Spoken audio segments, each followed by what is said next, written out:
Yes, we do. Yes, we do. Get you all squared. All right. Thanks for joining another version of In Lead Off the Record. I am Kyle Cheslock. This is Chase Shields. Another edition.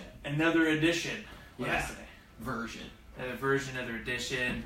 Whatever you want to call it. It's another one of these information fests. We have a special guest today for those of you joining us for the first time. This is the traditional man. Wes Dillingham. But I've been on before. He has been on before. One time. You're a special guest. That is exactly why you're a special guest. But came in from our office out in Denver, so we're happy to have him here. It'll be a good time today. For those of you guys that are joining us, thank you.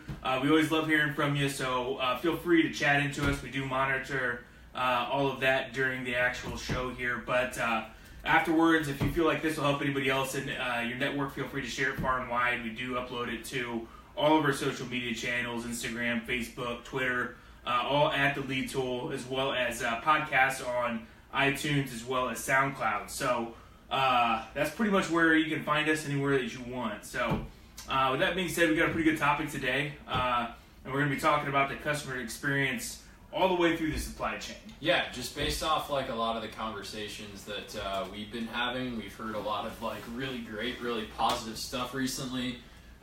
Dan and Kyle went out to the NLBMDA convention in Phoenix, and obviously, you know, having Wes here too, I think it's just a really fucking solid topic for us to talk about. Yeah, I think it's so. We were tossing around the idea this morning, and you know, particularly coming in off of that NLBMDA conference, and just kind of talking about everything from manufacturing to the distribution down to the retail level. Yeah, and how people are thinking about it. Yeah, exactly, because it is different, right, depending on what your avenue is. But at the same time, we don't tend to think about ourselves as consumers or what we want or who we buy from, things of that nature. Yeah, and it's an interesting way to like bring awareness to like the consumer buying preferences and customer buying preferences, like we were talking about, like conversations you have and like trainings, where like you're not thinking about how the process may need to change. Right. So like what we were, you know, what's been interesting for us, I think, is hearing so much. Like I was on the phone with a manufacturer this morning, who was talking about ways to get their inventory available to their retail channel, right? Like with technology, and that's a customer experience thing. Mm-hmm. So like if you're in retail, or if you happen to be in retail and you're watching this, you know, you probably have some vendors who will allow you to buy online. Not all of them, I don't think. Obviously not. This was a big outfit. So I mean, it's the awareness, I think, kind of going up the supply chain has been enlightening, at least for me. You know, and it's different because we all kind of have different conversations, right? Mm-hmm. Like I talk to different people, Kyle talks to different people, Wes is talking to the people that, you know, we're implementing and actively using our system. So we're all, you know, we handle, like we all work kind of across all the verticals, but we talk to different people. Like they're conversations that are better suited a lot of times, like for operations background, sales background, you know, stuff like that. So we all hear different things, but the one resounding theme I think that we would all agree on is that everyone's trying to find a way to provide more transparency for customers. And, you know, that flows all the way, that should theoretically flow all the way down to consumers. Yeah, right. You get your manufacturers, you know, the distributors, customers of theirs. You get the retailers that are customers of the distributor, and then obviously the retailer's customers, right? So it's a whole network. Right. Customer doesn't always mean the consumer that's buying the end product. Every different channel has a different customer they're trying to appeal to. I read this quote the other day. It was the headline for an article. Costco is making it easier for customers to buy groceries. And I thought, how awesome would it be if all companies adopted that phrase? Take out Costco, put in your company name. Mm-hmm. Yeah. X is making it easier for customers to to do what? What are you trying to do? I bet you read the article, right? Absolutely. Like it gained your interest. Well, but the point is that are you constantly analyzing ways that you can make it easier for your customers? And sometimes that may mean technology. Yeah. Sometimes it may not. It just may mean a point in the process that you need to change to make it easier for your customers. Yeah, and I think, it all goes back to this quote that Gary Vaynerchuk, don't get romantic about how you do business. Yes. Because that's the fastest way to go out of business. Like, even look at what we do. We started, we now have an entire platform. It's not just one product. Like, we've got the sales product, but then, there are other pieces of the puzzle that, like, people are like, we have customers who are actively trying to figure out, like, how do we expose our inventory? How do we show our pricing? That's, like, a hilarious one, because the manufacturer I was talking to was talking about how some of their e-commerce channels, like, they won't show pricing. And it's like, that's the number one taboo thing to do with a customer, whether it's B2B or B2C. Yeah. Like, you've got to at least show something starting at or whatever. And then, just earlier today, I talked to someone else higher up the supply chain. Someone's having a shit fit because they're showing pricing. Like, so you want to know when you're buying something what you're paying for it. Mm-hmm. So you should be able to return the favor and most of the people we're talking to, they're thinking about that. They're figuring out how the hell, because if you're not showing that, it's a barrier to the transaction. Absolutely. And so hearing that, I think it's most interesting hearing that going from up the supply chain, the manufacturer to the distributor. Yeah. Like, how do I expose my stock? Like, where it's located? Is it in my West Coast warehouse? Is it in my Midwest warehouse? There's been the shift from like the Glengarry Glen Ross leads, right, where everything, you have the good leads and everything you controlled about it, and you were able to divulge, whatever information you deemed fit at the time. Well, we shifted in our economy, particularly driven by consumers, where transparency is key to your entire operation. Exactly. Yeah, so a very good friend of our company's a good personal friend of mine told me on lead generation. He was like, e-commerce is the new lead generation. Exactly. He's so right, because lead gen is such it's so why are you trying to drive leads? Mm-hmm. What you need to do is drive the actual transaction, because the lead, getting someone in your store, yes, it's really, really good, but you need to give people, the problem is it's not good enough. Exactly. Because you need to give people the option to buy your stuff, whether they come into your store or not. Maybe I don't want to come into your freaking beige showroom with your beige carpet and your freaking pizza box, or if you've got a yard, which is an experience, but that's an experience that a lot of consumers, and this goes all the way up to the manufacturer, when the retailer goes and visits the manufacturer to kind of see what a showroom should look like. Yeah, it goes up the food chain. Well, and it's our yard, it was funny too, because the front part of our office was very nice. We had my grandmother's office was up front. It was all paneled walnut and all this stuff, and we had a decent reception area. I mean, we were in a rough part of town, but if you went beyond a certain point in the office, it was just you didn't want people, you want to at least expose your best side, right? Absolutely. So at least be thinking about that. I know we certainly didn't have an Apple experience, but we don't necessarily we kept the customer part of our office in really good shape, and that's all it is, customer experience, because you don't want to necessarily people don't want to come to you anymore. They're coming to you via the web, and they may come into your store and then buy it at 9:00 at night at home, and that's kind of where all these companies are going. My buddy who oversees a few sawmills, his Chase, my customers don't want to call me. They don't want to talk to me to place an order. Right.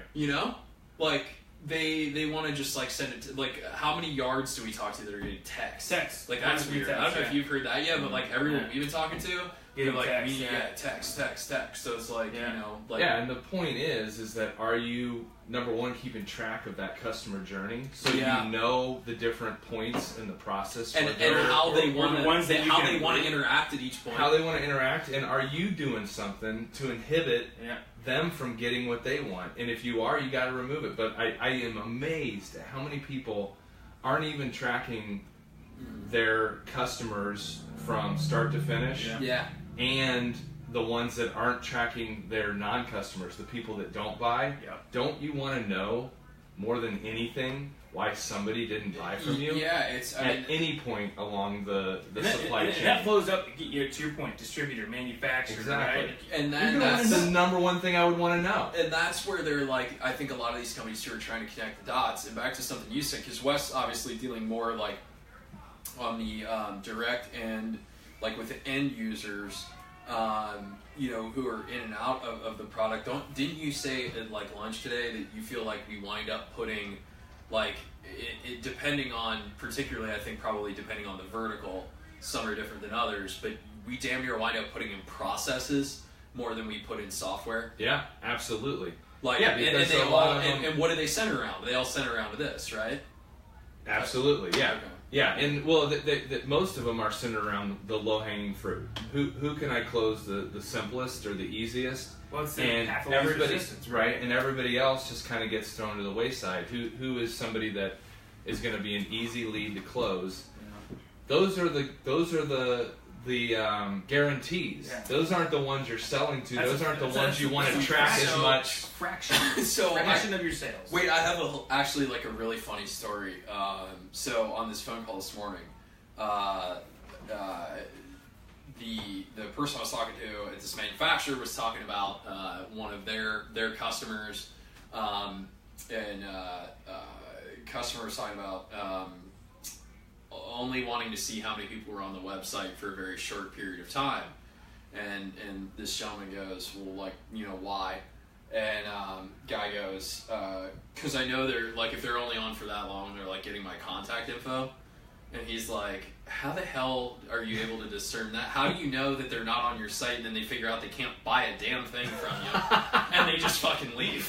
Like, you know what I mean? So it's like, but like, so this manufacturer, right, is looking at ways like to make sure that doesn't happen. So their whole approach is like, and hey, they're farther up the supply chain, right? And like the biggest thing that's definitely like happening, it's happening now. It's going to continue to happen. It's going to happen to the big CPG brands, like we were talking about at lunch. Mm-hmm. Procter and Gamble, like fucking no one's immune to the direct to consumer model. Exactly. Like that's and the biggest reason that D2C is becoming a thing, or direct to customer, even if you want to call it. So if you're going direct to like a builder or direct to like a retail yard and bypassing a distributor, if you're a mill, like the biggest, I mean, it happened. Like we had one of our larger suppliers. We were doing $2 or $3 million a year with them, and they went to one of our customers and we were like, all right, fuck you, like, but it's all it takes is one vendor to figure out. And there's going to be 10 other ones. And just because we went fuck you, it didn't stop them. They went on and like did a hell of a lot more business. Like so, it doesn't like. Thinking you matter in the supply chain, I think, is like a huge mistake. Absolutely, it's a massive mistake. And you already lost at that point. And it's. I mean, it's kind of like people who view CRM as a cost and not an ROI. It's like you've already lost. It's like you don't have to do anything better to keep getting these customers. They're just going to keep coming to you. So and that's because they always have. Because the customers like dictate all of this, because like it's all about how they want to buy. So like listening to these firms and they're thinking about ways like, okay, so how do we make it so like people can transact with us more easily? Yeah. How do we make it so like they can transact with our customers if we're farther up the supply chain?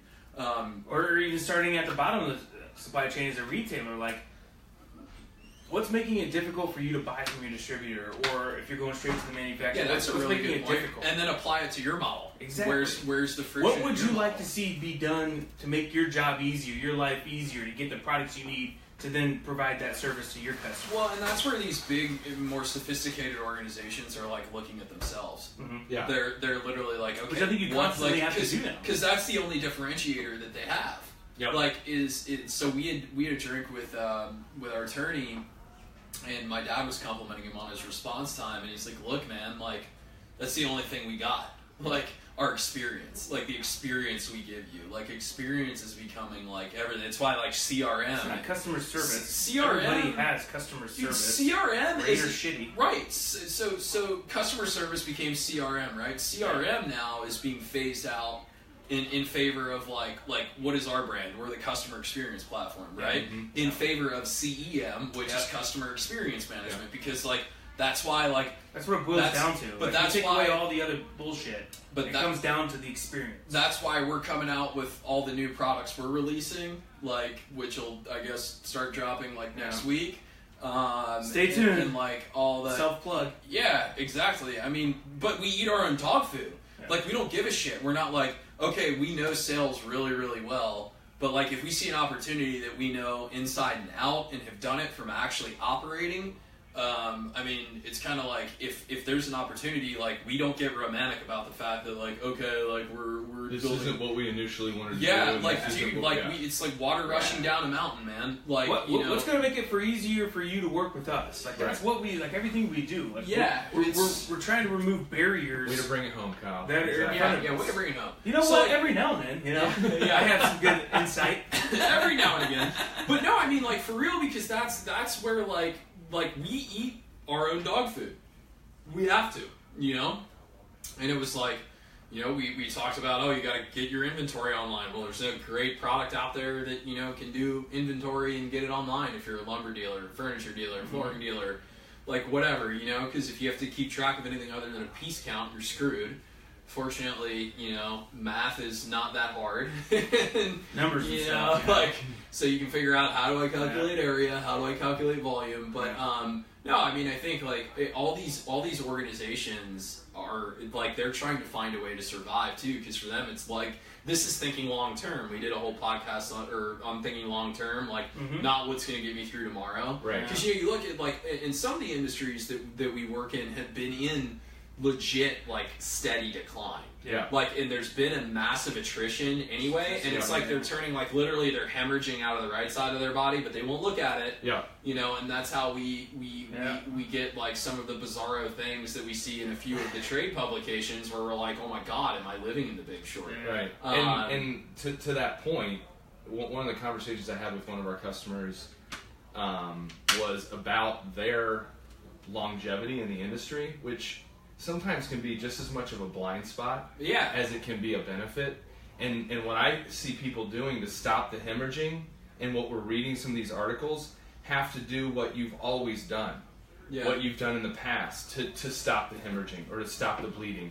And we're living in a different time where some of the solutions, sometimes they still work, some of the solutions make sense, but a lot of times in the new age that we're in the age of the consumer is driving everything right now. Yeah, they have more information, they have more leverage, they have more opportunity to go out and find what they want at the price they want. And buy it how they want to buy it. And buy it how they want to buy it. And sometimes you can't rely on your experience from the past. It's time to start learning some new tools. Adding some you can't keep doing the same thing and expecting a different result. Well, insanity. Well, and so Kyle was having a conversation yesterday, and I think it was yesterday, it was sometime this week, and he was telling me about it at the end of the day, and it was a multi-operation owner, and guy was bitching about like employees or something, and it's like you don't need 20 locations to do $100 million. Right. Like you don't. Like that's kind of the beauty of this, too, right? Like your overhead. But like, and you want to bitch about your employees? Like, get into e-commerce. Yeah. Like, your website doesn't call in sick. Like, you hire a couple. Like, and like guys, like before anyone says anything, like already run this playbook. I was part of it. My old boss, fucking genius. That's why his business is huge. That's why he's one of the top auto dealers in the region. And literally was like, because our like when we listen to some people who complain about their staff, they're like, oh, I can't get them to do anything. It's like, so my boss literally couldn't get anyone to do anything. So what do? He hired 2 young people, put them in charge of all the online business, and out of 15 people, we're generating 40% of the sales a month. Like, okay, that's easy. That problem solves itself. But he took the time out and realized that he had a problem, and he went about fixing it. You got to check your fucking ego at the door. Yeah. Like, leave your ego, leave like what you know, like think outside of what you know. It's like when we have conversations, like we talk about like the installation networks with like Amazon and all that. And people are like, we only make money when we sell X and not when we sell Y. Well, fucking mark up Y. Yeah. Like, why what not? What are you why thinking not? about? If you're not like, what do you mean you don't have 2 pricing schedules? Like, what is this? Why? Why do you? Yeah, and and you have to know there's a problem. So if you're not tracking everybody that walks through your doors, everybody that your salespeople are talking to, then you have no idea. You're not gonna know. Well, you have no idea what. That's a whole other can of worms. Yeah. It's the same thing. It's like running trucks. If you don't know what inventory is on what truck with what sales order that's going to what customer, like, you know, you're sending your drivers out blind. Like, you're like, what are you doing? And we've seen that's a tough way to operate. We were working after we got out of our yards. We did a turnaround for a big group in South Central U.S. and one of their biggest weaknesses was like the logistics piece. Yeah. They didn't have that in line, and like that's all part of customer experience too. Because if you don't ship the product that your customer is expecting, or it arrives, you know, it's on it's on a different route, like, or it's on a different truck, or broken, like, whatever. Yeah. So it's like it's interesting seeing like all these, and that was in 2010 or 11. So it's like it's been cool, you know, like watching all these people like think differently. Like, really, that's what I think this comes down to. Check your ego and like realize like you might not know, and there's life outside of what you do know. And you know, a lot of people, like, we read a publication. One of the industry publications was talking about someone was quoted bagging on like a $20 billion private equity fund that I actually have been up against in the lumber business, saying, oh, they'll not figure it out and all this. Like, you've got your head in the sand. Like, let me tell you something about private equity firms. Like, they have a ton of money, and more importantly, they have a ton of talent and incredibly driven people.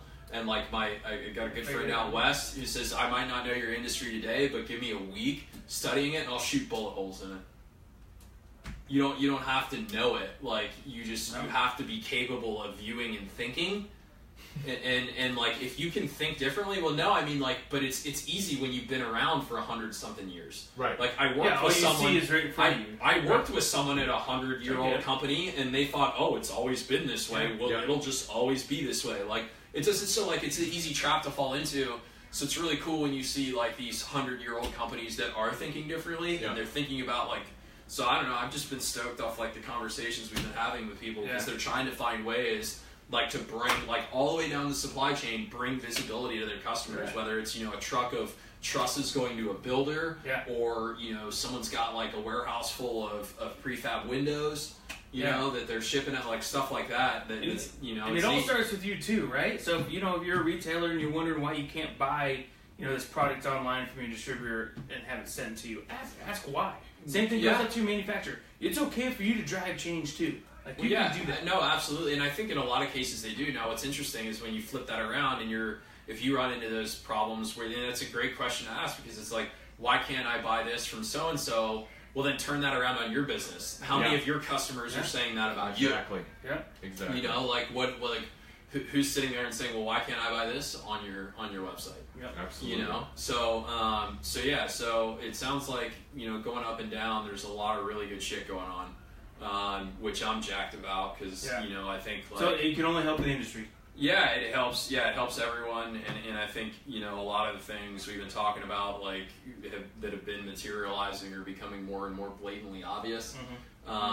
So for those of you who have been evolving, awesome, keep doing it. For those of you who aren't, please do it. It's not too late to start. It's never too late to start, but if you lose, I don't feel bad. Look at I just fucking don't. Look at other industries. I'm sick of hearing, oh, we just don't do it in this industry, or nobody's ever done that. It's why like, the hell not? If consumers are buying it one way, expect it all the time.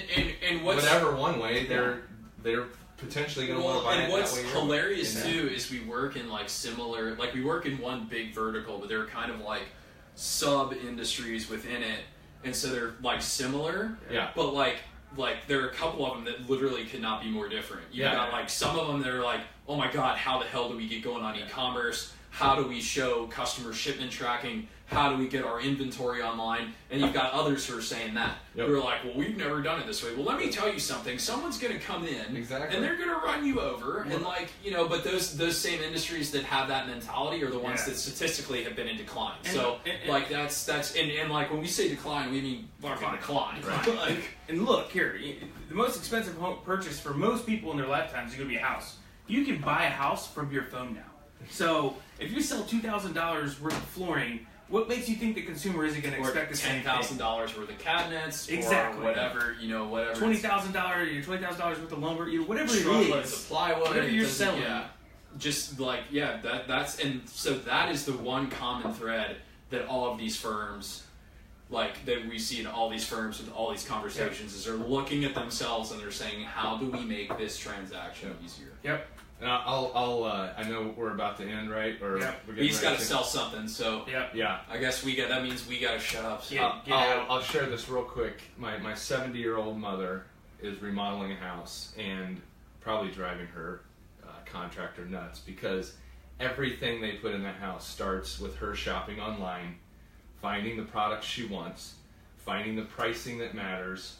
He'll bring her, obviously, product pricing that he wants, but she busts his balls over every single dime that they're spending. So if you don't think boomers or Generation X, whoever is online, then you're absolutely wrong. That's where the biggest growth is, actually, in the older generation. I believe it. Yeah, you're 100% right, man. Cool. Yeah. All right. Well, thanks, guys. Again, check us out. All our social media at The Lead Tool, Facebook, Twitter, Instagram, obviously your podcast on iTunes and SoundCloud. Here, typically Wednesdays at 3 o'clock. We're doing a special one today since Wes was on the office. November 1st will be good because our new stuff kind of... Yeah, check it out. November 1st. We got some good things we'll there. We'll be on. That's a Wednesday. Sorry, I mentioned your age, Mom. Yep. Sorry, Mom. Thanks, guys. Have a great weekend. Sorry, Mom. That was awesome. That was great.